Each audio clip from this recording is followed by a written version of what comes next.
샬롬 샬롬 샬롬 샬롬. 하나님 사랑합니다. 여러분 주 안에서 사랑합니다. 7장 말씀이죠. 24절에서 29절 말씀 우리 함께 나누도록 합니다. 반석의 집을 지은 자, 어리석은 자들은 그 반석의 집을 짓지를 못하죠. 그러므로 누구든지 나의 말을 듣고 행하는 자는 그 집을 반석 위에 지은 지혜로운 사람 같으니라, 이렇게 말씀합니다. 비가 내리고 창수가 나고 바람이 불어 그 집에 부딪히되 무너지지 아니하나니 이는 주추를 반석에 놓은 까닭이고, 26절에 보니까 이 말을 듣고 행하지 아니하는 자는 그 집을 모래 위에 지은 어리석은 사람 같으니라. 그래서 he wise and foolish builders, 정말 반석 위에 짓느냐 아니면은 어리석은 모래밭에 짓느냐, 이것이 바로 문제죠. 비가 내리고 창수가 나고 바람이 불어 그 집에 부딪히며 무너짐이 심했다. 예수께서 이 말씀을 마치시매 우리들이 이 말을 가르치며 놀랍니다. 이는 가르치시는 것이 권위 있는 자와 같고 그들의 서기관과들 같지 않았다. 이렇게 놀라고 있는 모습이 본문 29절에 나타나죠. 베르나르 베르베르는 상상력 사전에서 뼈대가 몸 안에 있는 것이 나을까 아니면 거죽에 있는 것이 나을까라는 질문을 던졌다고 합니다. 베르베르에 따르면 곤충의 경우처럼 뼈대가 몸가죽에 있으면 외부의 위험을 막는 껍질의 형태를 띈다고 합니다. 뱀 껍질 같은 경우 딱딱하죠. 두꺼비나 자라, 거북이 등들이 전부 다 딱딱합니다. 살은 외부의 위험으로부터 보호를 받으면서 물렁물렁해지고 거의 액체 상태에 가까워집니다. 우리 속살들은. 그래서 그 껍데기를 뚫고 어떤 뾰족한 것이 침입하게 되면 그 피해가 돌이킬 수 없을 만큼 치명적입니다. 반면 뼈대가 몸 안에 있으면 가늘고 단단한 낙대 모양을 띈다 그래요. 물렁한 살이 밖의 모든 위험에 노출되죠. 그래서 끊임없이 많은 상처가 납니다. 우리 몸을 생각해 보면 알겠죠. 그렇지만 바로 밖으로 드러난 이 약점이 근육을 단단하게 만들고 섬유의 저항력을 또한 키워준다고 합니다. 세상 사람들 가운데 출중한 지력으로 만든 지적인 껍데기를 뒤집어 쓰고 다른 생각을 가진 사람들의 공격으로부터 자기를 지키는 사람들이 있어요. 그들은 보통 사람들보다 훨씬 견고해 보이죠. 그들은 그게 나와 무슨 상관이야 하면서 모든 것을 비웃는 아주 여유까지 부립니다. 뭐라 그래요? 건방지다, 이렇게 우리는 생각하죠. 그런 사람들 보면. 그러나 어떤 상된 견해가 그들의 단단한 껍질을 비집고 들어갔을 때 타격은 또한 이루 말할 수 없이 크다라는 거죠. 그에 비해 많은 사람들은 기본적으로 인간인지라 아주 사소한 이견에 부딪히고 작은 부조화에도 고통을 받습니다. 그렇지만 기본적으로 마음이 겸손한 사람들은 모든 아픔에도 배움을 얻으려고 노력을 하죠. 일상 속에서도 우리는 배웁니다. 감사하게도 이런 사람들의 내면 세계는 폐쇄적이지 않고 오픈 마인드를 가지고 있습니다. 그렇기 때문에 이런 분들은 모든 어려운 가운데서도 배우는 바가 있어 삶이 성장하고 성숙해 나가죠. 당연히 트라우마의 상황도 능히 극복해 나가서 정신적으로 더욱 건강하고 행복한 삶을 살아갑니다. 예수님 안에 주님의 말씀을 잘 받아들여야 할 절대적인 이유가 바로 여기 있죠. 이제 우리는 예수님의 산상수훈의 끝 말씀에 이르러 있어요. 7장 말씀이다 보니까 예수께서 말씀하십니다. 그러므로 누구든지 나 이 말을 듣고 행하는 자는 그 집을 반석에 지은 지혜로운 사람 같으리라. 비가 내리고 창수가 나고 바람이 불어 그 집에 부딪히되 무너지지 아니하나니 뭐라고 그러세요? 주추를 반석에 놓은 까닭이다 라고 말씀을 하죠. 24절에 나의 이 말을 듣고 행하지 아니하는 자는 뭐라고 그래요? 그 집을 모래 위에 세운 어리석은 사람 같다. 그러니 지혜로운 사람이 되겠느냐 어리석은 사람이 되겠느냐, 이 선택은 우리가 해야 될 부분입니다. 비가 내리고 창수가 나고 바람이 불어 그 집에 부딪히며 무너졌고 무너짐이 심하다. 우리 인생길의 신앙의 뼈대로 삼아야 되는 참으로 귀한 말씀입니다. 28절에 예수께서 이 말씀을 마치시매 우리들이 그 가르침에 놀랐다라고 반응이 나타나 있죠. 그 이유는 예수님이 가르치시는 것이 권위 있는 자와 같고 그들의 서기관들과 같지 않았다라는 거예요. 말씀만 갖고 쪼개고 따지고 잘못된 것을 막 책망하고 손가락질하는 그런 사람들의 말씀 같지가 않았다. 그 이유는 가르치는 것이 아주 권위 있는, 그렇게 아주 편하게 비유해서 말씀하시는데도 아주 쏙쏙 귀에 들어왔던 거죠. 이해가 됐다라는 말씀입니다. 우리는 이해되지 않는 그 이상한 말을 하는 사람들이 막 유식하고 똑똑하고 차원이 달라서 이렇게 얘기하지만 하나도 은혜는 받지를 못합니다. 별로 얘기하고 싶지가 않죠. 당시 예수님의 말씀을 들은 자들은 예수님의 매우 권위 있는 위대한 랍비로 여겨졌어요. 유대 랍비들은 자기들에게 세 가지 사명이 있다라고 스스로 여겼다고 그래요. 신중하게 판단하고 많은 제자를 양성하고 또한 토라 율법의 말씀대로 지키고 행하는 사명이 그들의 책무다 이렇게 생각했다고 그래요. 신중하게 판단하고 제자를 양성하고 율법의 말씀대로 지키고 행하는 사명이 그들의 책무다. 그럴 수 있겠죠. 여기서 유대인의 지혜에 보고 탈무드는 주님을 따르고자 하는 사람들에게 늘 머리 위에 우러러보는 하늘과 발밑에 대지에 지대한 관심을 쏟아라 이렇게 권면을 했다고 그래요. 하늘과 땅을 보라는 거죠. 예, 하늘, 머리 위에 우러러보는 하늘과 발밑에 대지. 땅이 만약에 커져서 없다면 우리가 서 있을 수가 없죠. 하늘이 우리한테 쏟아진다면 우리는 죽을 수밖에 없습니다. 유대 랍비들의 사명인식과 탈무드의 권고를 종합하여 예수님의 산상수훈 끝 가르침인 마태복음 7장 24절 말씀에 대비해 보면 예수께서 원하시는 결정적인 뜻이 선명히 드러납니다. 누구든지 예수님의 말씀에 귀를 기울여 듣고 마음으로 믿고 행하는 우러러봄이 중요하다. 동시에 발밑에 대지에 지대한 관심을 가져서 그 집을 반석에 짓는 지혜로운 사람이 되어야 한다. 이제 우리 모두가 예수께서 산 위에서 가르쳐 주신 말씀을 듣고 믿고 행하자 말씀하죠. 예수님은 뭐라고 그랬어요?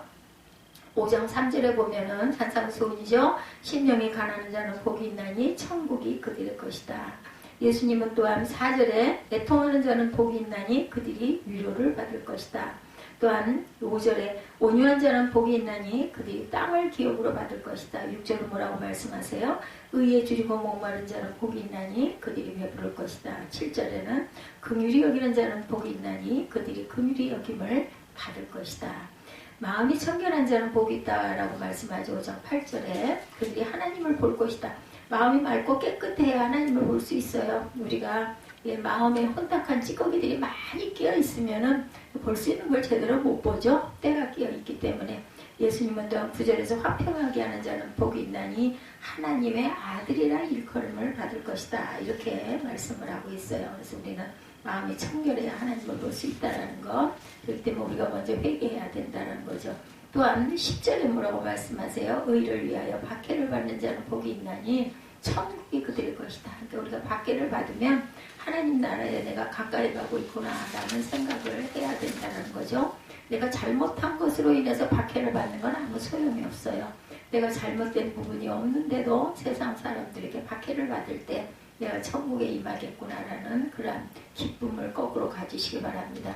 예수님은 또한 말씀하시죠. 11절에 나로 말미암아 너희를 욕하고 박해하고 거짓으로 너희를 거슬러 모든 악한 말을 할 때는 너희에게 복이 있나니 기뻐하고 즐거워하라. 하늘에서 너희의 상이 큽니다. 너희 전에 있던 선지자들도 이같이 박해하였느니라 이렇게 증거합니다. 예수님은 너희는 세상에 뭐라고 그러세요? 13, 4절에 소금이라 세상의 빛이라 말씀합니다. 이것이 너희 빛이 사람 앞에 빛이 하여서 그들로 너희 착한 행실을 보고 하늘에 계신 너희 아버지께 영광을 돌리게 하라. 16절 말씀입니다. 예수님은 내가 율법이나 선지자를 폐하려 온 줄 생각하지 마라. 폐하러 온 것이 아니요 온전하게 하려 합니다. 17절에 증거하죠. 그래서 예수님은 누구든지 이 계명 중에 지극히 작은 것 하나라도 버리고 그같이 사람을 가르치는 자는 천국에서 지극히 적다 일컬음을 받을 것이요 누구든지 이를 행하며 가르치는 자는 천국에서 크다 일컬음을 받을 것이다. 너희 의가 서기관과 바리새인보다 더 낫지 못하면 결코 천국에 들어가지 못하리라. 의가 바리새인보다도 훨씬 더 높아야만 천국에 갈 수 있다는 거죠. 형제에게 놓아지는 자마다 심판을 받게 되는 형제를 대하게 나가라 하는 자들은 공회에 잡혀가게 되고 미련한 놈이라 하는 자는 지옥배를 데려가게 되리라. 5장의 말씀입니다. 21절 22절이죠. 예수님은 예물을 재단에 들여다보면서 내 형제에게 원망될 만한 말이 있을 것 생각나거든 예물을 재단 앞에 두고 먼저 와서 형제와 화목하고 그 후에 와서 예물을 드리라. 너를 고발하는 자와 함께 길에 있을 때 급히 사와라고 25절입니다. 예수님은 간음하지 말라 했다는 것을 너희가 들었으나 나는 너에게 이르노니 음욕을 품고 여자를 보는 자마다 마음에 이미 간음한 거라는 거죠. 만일 내 오른 녀를 실족하게 얻은 떼어버리라. 내 백체 중 하나가 없어지고 온몸이 지옥에 던져지지 않는 것이 유익하며, 만일 내 오른손이 너로 실족하게 얻은 찍어내버리라. 백체 중 하나가 없어지고 온몸이 지옥에 던져지지 않는 것이 유익하니라. 29절 30절입니다. 예수님은 누구든지 음행한 이유 없이 아내를 버리면 이는 간음하게 하며, 또 누구든지 버림받은 여자에게 장가드는 자도 간음하니라. 예수님은 도무지 맹세를 하지 말지니 하늘로도 하지 말고 하나님의 보좌이며, 예수님은 땅으로도 하지 말라. 이는 하나님의 발등상이라고 말씀하죠. 예루살렘으로도 하지 말라. 이는 큰 임금의 성이며, 내 머리로도 하지 말라. 이는 내가 한 털없도 희고건게 할 수 없습니다. 오직 너희 말은 옳다 아니라 하라. 이에서 지나는 것은 악으로부터 난다. 야, 옳은 건 옳다 하는 건 아니라 해라. 뭘로도 비유하지 말아라. 5장 33절에서 37절에 이렇게 말씀하죠. 예수님 또 눈은 눈으로 이는 이로 갚으려 하였다는 것을 너희가 들었으나 나는 너희에게 이르노니 악한 자를 대적하지 말라. 누구든지 내 오른뺨을 치거든 왼뺨도 돌려대며 너를 고발하여 속옷을 가지고 자는 자에게 겉옷까지 가지게 하며 너를 억지로 오리를 가게 하거든 그 사람과 심리를 동행하고 내게 구하는 자에게 주며 내게 꾸고자 하는 자에게 거절하지 말아라. 5장 38절에서 42절 말씀입니다. 너희 원수를 사랑하며 너희를 박해하는 자를 위하여 기도하라. 44절이죠. 예수님 너희가 너희를 사랑하는 자를 사랑하면 무슨 상이 있겠느냐. 세리도 이같이 하느니라. 너희가 너희 형제에게만 무난하면 남보다 더한 것이 무엇이냐. 이방인들도 이같이 하느니라. 그러므로 하늘에 계신 너희 아버지가 온전하신 것 같이 너희도 온전하라. 46절에서 48절 말씀입니다. 예수님은 사람에게 보이려고 그들 앞에서 너희 의를 행하지 않도록 주의하라. 그러지 아니하면 하늘에 계신 너희 아버지께 상을 받지 못하니라. 6장 1절 말씀입니다. 예수님은 구제할 때 의식하는 자가 사람에게서 영광을 받으려고 회당과 거리에서 하는 것 같이 너희 앞에 나팔을 불지 말아라. 진실로 너희에게 이르노니 그들은 자기 상을 이미 받았다라고 말씀합니다. 너는 구제할 때 오른손이 하는 것을 왼손이 모르게 하여 내 구제함을 은밀하게 하라. 은밀한 중에 보시는 너희 아버지께서 갚으시리라. 2절에서 4절이죠. 예수님은 기도할 때 의식하는 자와 같이 하지 말아라. 6장 5절입니다. 너는 기도할 때 골방에 들어가 문을 닫고 은밀한 중에 계신 내 아버지께 기도하라. 은밀한 중에 보시는 내 아버지께서 갚으시리라. 또한 기도할 때 이방인과 같이 7절에 뭐라고 말씀하세요? 중언부언하지 말아라. 이렇게 기도하라고 말씀하죠. 6장 9절에서 13절입니다. 하늘에 계신 우리 아버지여 이름이 거룩히 여김을 받으시오며 나라가 임하옵시며 뜻이 하늘에서 이루어진 것 같이 땅에서도 이루어지리이다. 오늘 우리에게 일용할 양식을 주시옵고 우리가 우리에게 죄 지은 자를 사하여 준 것 같이 우리 죄를 사하여 주옵시고 우리를 시험에 들게 하지 마옵시며 다만 악에서 구하옵소서. 나라와 권세와 영광이 아버지께 영원히 있사옵나이다. 예수님은 너희와 사람의 잘못을 용서하면 너희가 사람의 잘못을 용서하면 너희 하늘아버지께서도 너희 잘못을 용서하시려니와 너희가 사람의 잘못을 용서하지 아니하면 너희 아버지께서도 너희 잘못을 용서하지 아니하시리라. 6장 14, 5절입니다. 예수님은 금식할 때 너희는 외식하는 자들과 같이 슬픈 기색을 보이지 말아라. 너는 머리에 기름을 바르고 얼굴을 씻어라. 금식할 때 이는 금식하는 자로 사람에게 보이지 않고 오직 은밀한 중에 계신 너희 아버지께 보이게 하려 함이라. 은밀한 중에 보시는 너희 아버지께서 갚으시리라. 예수님은 너를 위해 보물을 땅에 쌓아두지 말아라. 거기는 종과 동록이 해하며 도둑이 구멍을 뚫고 도둑질한다. 너희를 위하여 보물을 어디에? 하늘에 쌓아두어라. 19절에서 21절이죠. 거기는 좀이나 동록이 해하지 못하며 도둑이 구멍을 뚫지도 못하고 도둑질도 못하느니라. 내 보물이 있는 그곳에는 내 마음도 있느니라. 그렇죠. 우리가 귀하게 여기는 것, 그것은 우리 마음에서 귀하게 여기고 있는 것입니다. 예수님은 눈은 몸의 등불이니 그러므로 내 눈이 성하면 온몸이 밝을 것이요 눈이 나쁘면 온몸이 어두울 것이니 그러므로 내게 있는 빛이 어두우면 어둠이 얼마나 더하겠느냐. 우리 빛을 주님 앞에 밝히 드러낼 줄 아는 그런 믿음의 빛으로 밝히 비춰야 되겠죠. 예수님은 너희가 하나님과 재물을 경만히 섬기지 못한다. 24절 말씀입니다. 또한 목숨을 위하여 무엇을 먹을까 무엇을 마실까 몸을 위하여 무엇을 입을까 염려하지 말라. 목숨이 음식보다 중하지 아니하며 몸이 의복보다 중하지 아니하냐. 그렇죠. 중요하죠. 공중의 새를 보라. 심지도 않고 거두지도 않고 창고에 모아들이지 아니하되 너희 하늘아버지께서 가르치시나니 너희는 이것들보다 귀하지 아니하냐. 너희 중에 누가 염려함으로 그 길을 한 자라도 더할 수 있겠느냐. 예수님은 또 너희가 어찌 의복을 위하여 염려하느냐. 들의 백합화가 어떻게 자라는지가 생각하여 보라. 수고도 아니하고 길쌈도 아니하느니라. 그러나 내가 너희에게 말하노라. 솔로몬의 모든 영광으로도 입은 것이 이 꽃 하나만 갖지 못하리라. 뭐 어려워요? 쉽잖아요. 읽으니까 다 이해가 되죠. 예수님 말씀은 이렇다라는 거예요. 오늘 있다가 내일 아공에 던져지는 들불도 하나님이 이렇게 입히시거든. 하물며 너희일까 보냐. 믿음이 작은 자들아. 그러므로 염려하여 이르기를 무엇을 먹을까 무엇을 마실까 무엇을 입을까 하지 말아라. 이는 다 이방인들을 구하는 것이라. 너희 하늘아버지께서 이 모든 것이 너에게 있어야 할 줄을 아시느니라. 그런즉 너희는 먼저 그의 나라와 그의 의를 구하라. 그리하면 이 모든 것을 너희에게 더하여 주시리라. 예수님은 비판을 받지 아니하려거든 비판을 하지 말라. 너희가 비판하는 그 비판으로 너희가 비판을 받을 것이요 너희가 헤아리는 그 헤아림으로 너희가 헤아림을 받을 것이니라. 예수님은 어찌하여 형제의 눈 속에 있는 틴을 보고 내 눈 속에 있는 들 깨달지 못하느냐. 7장 1절에서 3절 말씀이 그렇게 이어집니다. 지금 5절부터 계속 우리가 보고 있죠. 예수님은 구하라 그리하면 너에게 주실 것이요 찾으라 그리하면 찾아낼 것이요 문을 두드리라 그리하면 너에게 열릴 것이니 구하는 이마다 받을 것이요 찾는 이는 찾아낼 것이요 두드리는 이에게는 열릴 것이니라. 너희가 악한 자라도 좋은 곳으로 자식에게 줄 줄 알거든 하물며 하늘에 계신 너희 아버지께서 구하는 자에게 좋은 곳으로 주시지 않겠느냐. 그러므로 무엇이든지 남에게 대접을 받고 하는 자는 너희도 남을 대접하라. 이것이 율법이요 선지자니라. 예수님은 좁은 문으로 들어가라. 멸망으로 인도하는 문은 크고 그 길이 넓고 그리로 들어가는 자가 많고 생명으로 인도하는 문은 좁고 길이 협착하여 찾는 자가 적다고 말씀하시죠. 거짓 선지자들을 삼가해라. 예수님은 그들의 열매로 그들을 안다고 7장 20절에 말씀합니다.